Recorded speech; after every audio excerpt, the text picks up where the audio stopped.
ഒരു കഥ എഴുതുകയാണ്. നാം ഓരോരുത്തരും ആ കഥയിലെ കഥാപാത്രങ്ങളെങ്കിൽ ആ കഥ എഴുതുന്നത് ദൈവവുമാണ്. ആദിയെങ്കിലെ അവസാനവും കാണുന്ന ദൈവത്തിന് ആ കഥ എങ്ങനെ എഴുതി അവസാനിപ്പിക്കണമെന്നറിയാം. നമ്മുടെ ആരുടെയും അവസാനത്തെ നാം ആരും കാണുന്നില്ല എങ്കിലും നമ്മുടെ കഥ എഴുതുന്ന ദൈവത്തിന് അത് നന്നായി അറിയാം.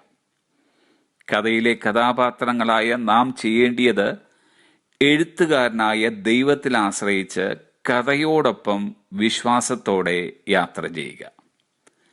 തിരുവചനം പറയുന്നു, കൊരിന്ത്യർക്കെഴുതിയ 2-ാം ലേഖനം 4-ാം അധ്യായത്തിന്റെ 18-ാമത്തെ വാക്യം, കാണുന്നതിനെയല്ല കാണാത്തതിനെ അത്രേ ഞങ്ങൾ നോക്കിക്കൊണ്ടിരിക്കുന്നു. കാണുന്നത് താൽക്കാലികം, കാണാത്തതോ നിത്യം. നമ്മുടെ ജീവിതത്തിൽ ഉണ്ടാകുന്ന പ്രശ്നങ്ങൾ, നാം നേരിടുന്ന പ്രതിസന്ധികൾ, ഇവയൊക്കെ കാണുമ്പോൾ നമ്മുടെ കഥ ഇവിടം കൊണ്ട് അവസാനിച്ചു എന്ന് പലരും ചിന്തിക്കുമ്പോൾ നമ്മുടെ കഥ എഴുതുന്ന എഴുത്തുകാരന് ഇന്ന് നമ്മോട് പറയുവാനുള്ളത് റോമർക്കെഴുതിയ ലേഖനം 8-ാം അധ്യായത്തിന്റെ 28-ാമത്തെ വാക്യം, എന്നാൽ ദൈവത്തെ സ്നേഹിക്കുന്നവർക്ക് നിർണയപ്രകാരം വിളിക്കപ്പെട്ടവർക്ക് തന്നെ സകലവും നന്മയ്ക്കായി കൂടി വ്യാപരിക്കുന്നു. അതുകൊണ്ട് നാം കാഴ്ചയാലല്ല വിശ്വാസത്താലത്രേ നടക്കേണ്ടുന്നത്. ജോൺ വാക്കർ ഇങ്ങനെ എഴുതിയിട്ടുണ്ട്, When we believe that reality is confined to what we see, we become trapped into thinking the only truth is what we see. We become prisoners of our own perceptions.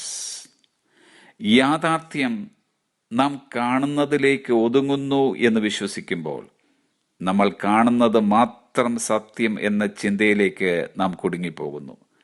നാം നമ്മുടെ സ്വന്തം ധാരണകളുടെ തടവുകാരായി മാറുന്നു.